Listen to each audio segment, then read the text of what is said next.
안녕하세요. 조은재, 최상혁, 최진혁으로 구성된 구조입니다.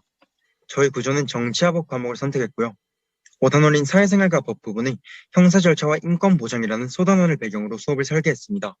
저희는 각각 시민성 전달 모형, 반성적 탐구 모형, 사회 비판 모형을 선택했으며 시민성 전달 모형으로 수업을 설계한 제가 먼저 수업 설계서를 소개해 보도록 하겠습니다.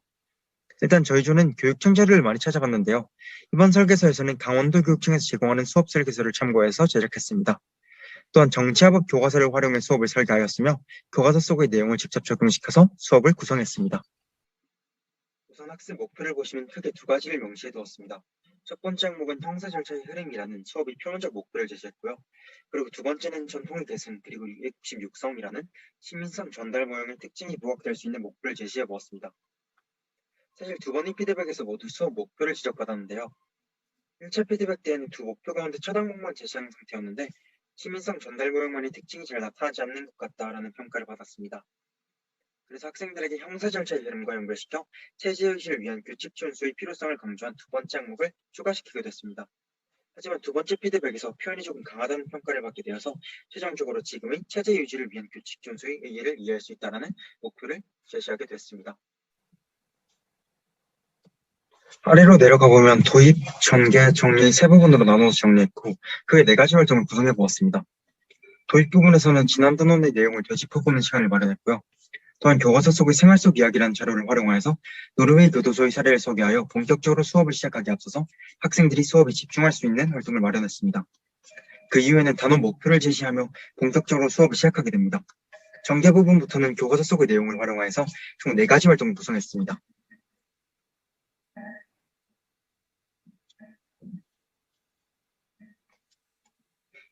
실제 교과서에 동봉된 영상 자료나 강의 자료를 활용하여서 이해 측면에서 학생들에게 도움을 주려 했습니다. 그리고 마지막으로 정리 부분에서는 수업의 내용을 정리하며 다음 차시 수업을 예고하도록 계획했습니다. 아래를 보시면 수업 전 고려사항 역시 구성을 해보았는데요. 단원 특징을 형사 절차에 대한 단원인 만큼 실제로 범죄가 발생하였을 때에도 법에 규정된 절차에 따라 판단하고 처벌한다는 점을 생각해 볼 수 있도록 학생들을 지도한다.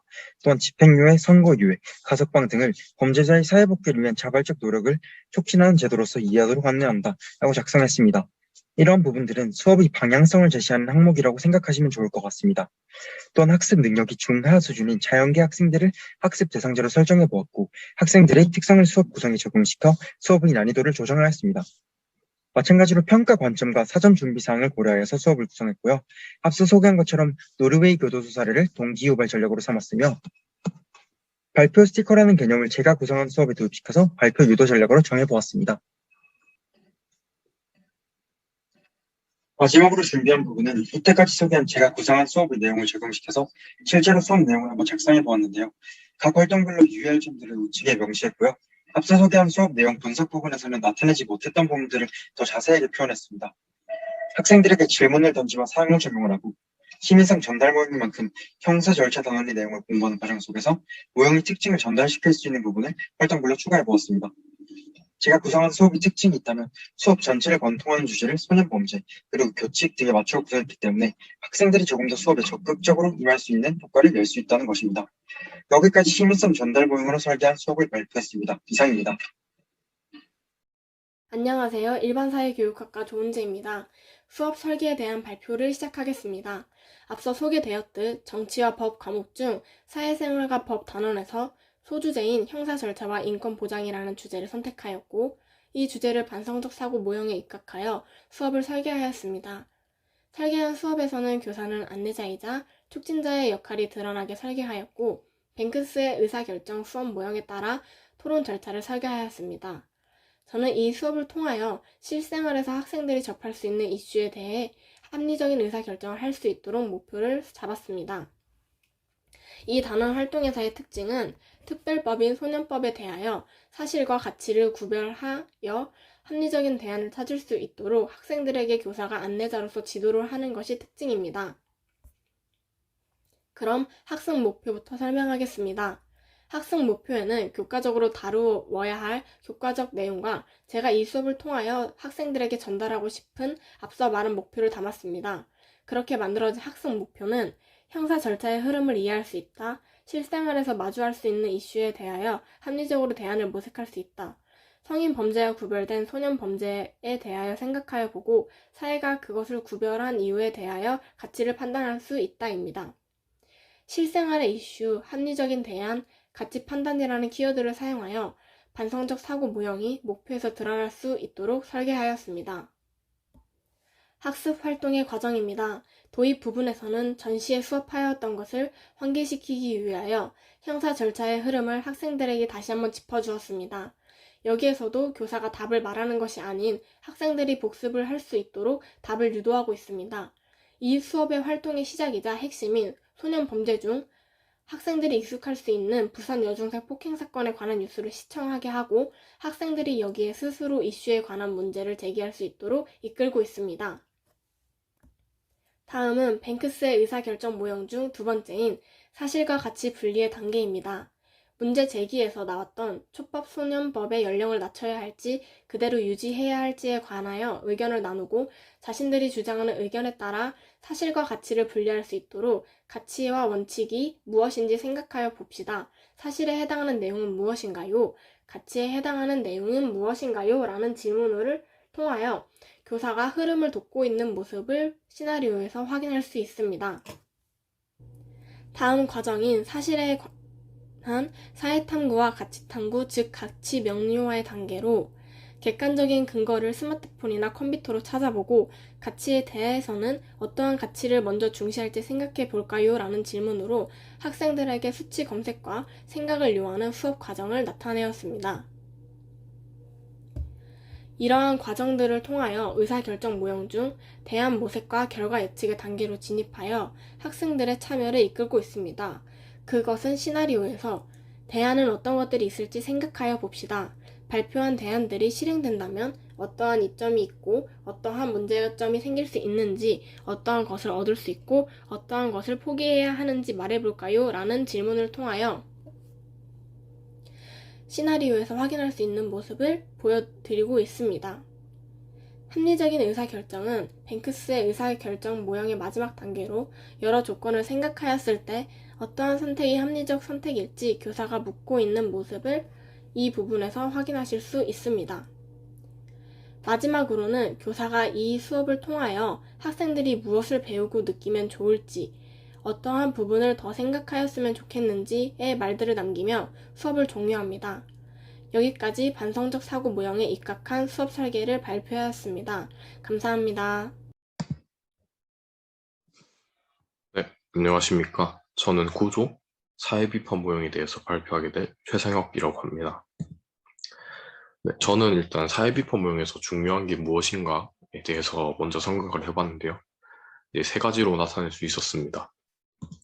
이제 불평등, 그리고 이제 두 번째는 이제 학생 중심의 수업, 그리고 세 번째는 이제 불평등에 대한 학생들의 해결 방안에 초점을 잡고 이 수업 계획서에 녹여낼 수 있었습니다. 네, 첫 번째는 학습 목표인데요.